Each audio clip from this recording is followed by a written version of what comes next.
Faltam menos de 200 dias para você comprar Bitcoin barato e eu vou te explicar o porquê dessa afirmação. Então assiste o vídeo até o final para aproveitar essa oportunidade para você se antecipar em relação às movimentações do mercado.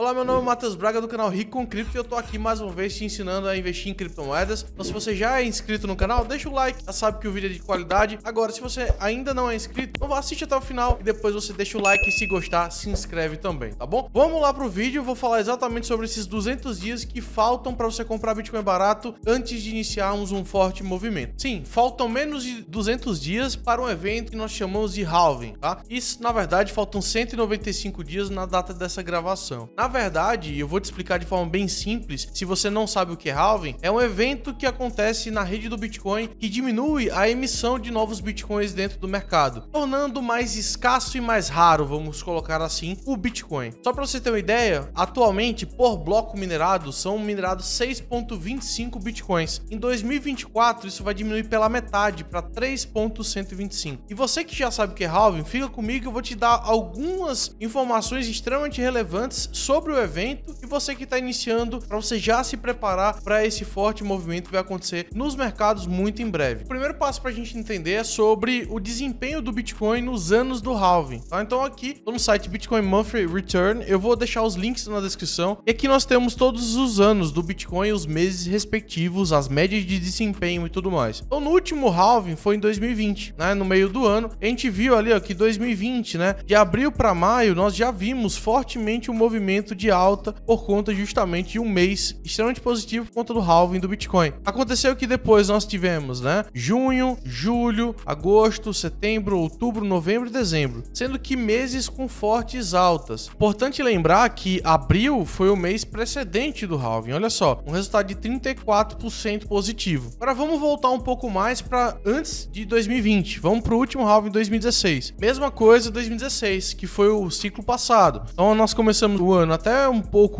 positivo com fevereiro, depois os meses antecedentes do halving, eles precederam um forte alta, olha só, abril 7%, maio 17%, junho, que foi um mês antes, 26,6%. Então, olha só, abril e junho, que foram os meses anteriores ao halving do Bitcoin, tiveram forte alta. E aí, ao final do ano, nós tivemos ainda continuação de alta para iniciar o ciclo forte de alta no ano seguinte. A mesma coisa aconteceu com 2020 e 2021. Então, o que a gente pode esperar, por exemplo, de 2023 e 2024, que são os anos aí próximos do halving, né? A gente já tá terminando 2023 e já no início do próximo ano, o halving está marcado aproximadamente para dia 17 de abril de 2024, mas pode acontecer entre o final de abril e início de maio. A gente espera que esse primeiro trimestre do ano já sejam meses positivos, já que os meses que precedem esse movimento halving. A gente vai falar agora sobre pontos específicos que de fato justificam isso. Se nós observarmos esse gráfico, né, que é o Bitcoin Rainbow Chart, que é o gráfico arco-íris do Bitcoin, nós vamos entender que essas faixas de preço, inclusive eu fiz um vídeo recente sobre o Ethereum, também que utiliza esse parâmetro, vou deixar aqui no card para você assistir. Ele basicamente fala que essas linhas azuis, elas são faixas de preço onde historicamente o ativo se tornou barato. E as faixas mais avermelhadas são os topos de mercado. E olha só, nós estamos basicamente entre o azul escuro e o azul claro, né? São as melhores fases de acumulação antes exatamente da marcação do halving, que são essas marcações aqui na vertical. Então, ó, primeiro halving aconteceu em 2012, segundo halving em 2016, terceiro em 2020 e o quarto está marcado para abril de 2024. Então, se nós observarmos, todas as vezes que o preço cruza essa linha vertical do halving, há uma forte alta depois. Mesma coisa em 2016, olha só, halving acontecendo, forte alta. Mesma coisa em 2020, mesma coisa acontecendo e o que pode repetir novamente em 2024. E se nós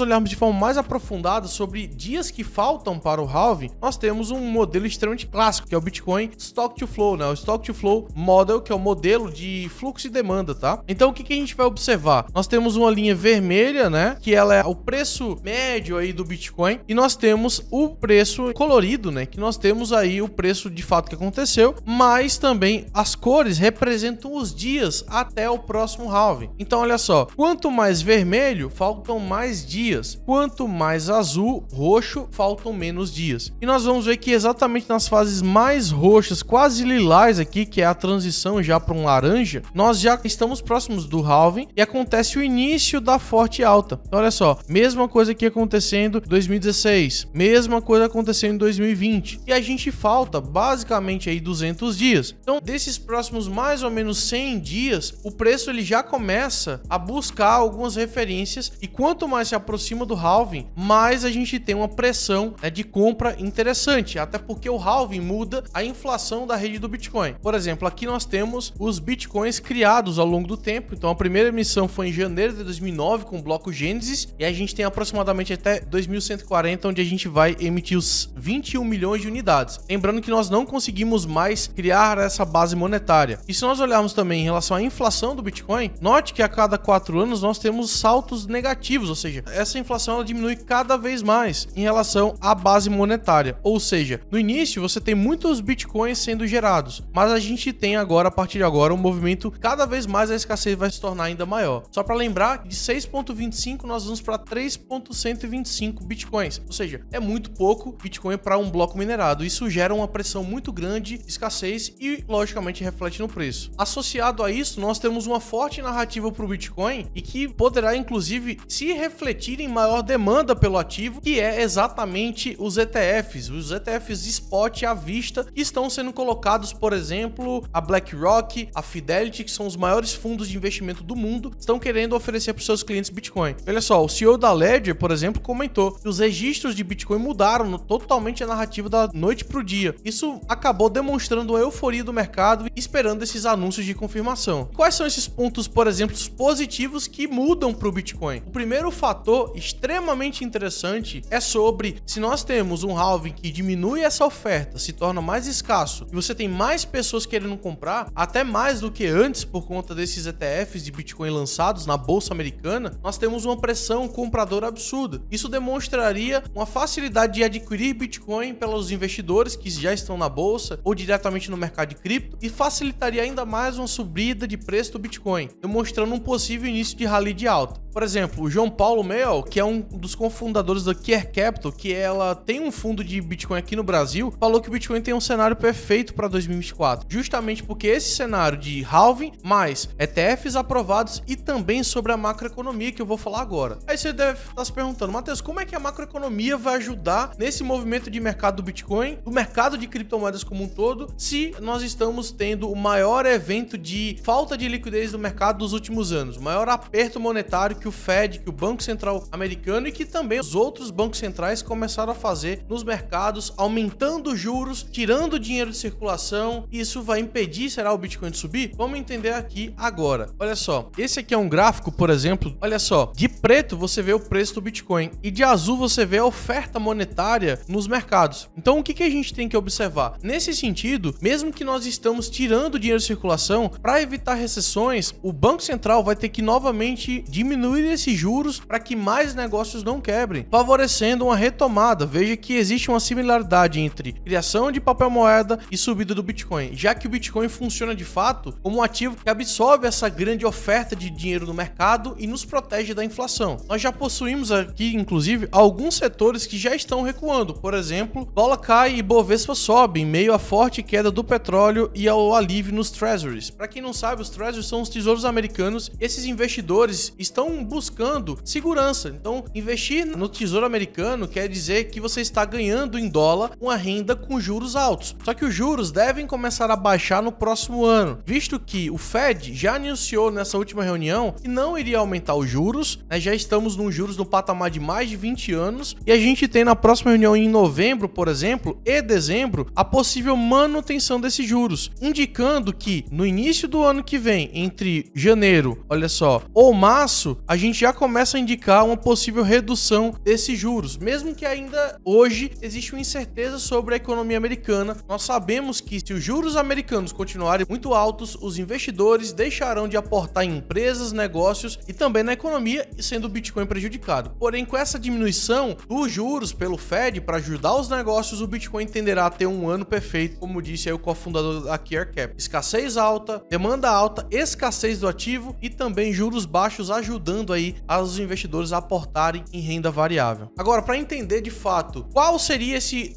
magnitude dessa alta forte do Bitcoin, vamos entender aqui uma análise do pessoal da Rick Capital, que eu assisto, né, que eu acompanho, e tem vários insights interessantes que eu quero compartilhar com vocês. Olha só, o que eles falam, tá? Falam que aproveitar ao máximo qualquer tipo de desconto, né? Desvantagem seria um preço mais baixo antes desse halving, tá? No pré-halving. Por quê? Para de fato você possa aproveitar ao máximo as vantagens do pós-halving, que seria meses de alta. Olha só, você tem altas, você tá vendo um movimento de decisão do Bitcoin antes do halving, porém depois do halving são essas faixas verdes. E até ele fala sobre qual seria a magnitude dessa alta. Olha só, ele fala, se a história se repetir, no próximo bull market, nós poderíamos ter, por exemplo, altas entre 518 a 546 dias depois do halving. A mesma coisa que aconteceu, por exemplo, entre 2016 e 2017 e 2020 e 2021. Isso seria mais ou menos entre setembro de 2025 e outubro de 2025. Então imagina, mercado subindo mais de 500 dias após um evento, logicamente culminando numa melhora econômica, isso faria ter uma alta muito interessante. Portanto, o halving é apenas o início de um ciclo de alta do mercado de cripto, que é influenciado pelo Bitcoin. Agora, todas as altcoins têm um movimento muito forte que acontece exatamente por esse start do halving e tem movimentos específicos que você precisa entender. Se você quer saber, inclusive, sobre esse tema, eu te recomendo assistir esse vídeo aqui e você vai aprender sobre o próximo ciclo de alta do mercado, sobre a próxima bull run das criptomoedas. Gostou desse vídeo? De fato, valeu a pena? Então já deixa o seu like, se inscreve no canal e acompanhe nossos vídeos 3 vezes por semana para você aprender a investir melhor no mercado de cripto, saber aí todos os fundamentos do mercado para você investir do jeito certo, da forma correta, tá bom? Te vejo no próximo vídeo. Valeu!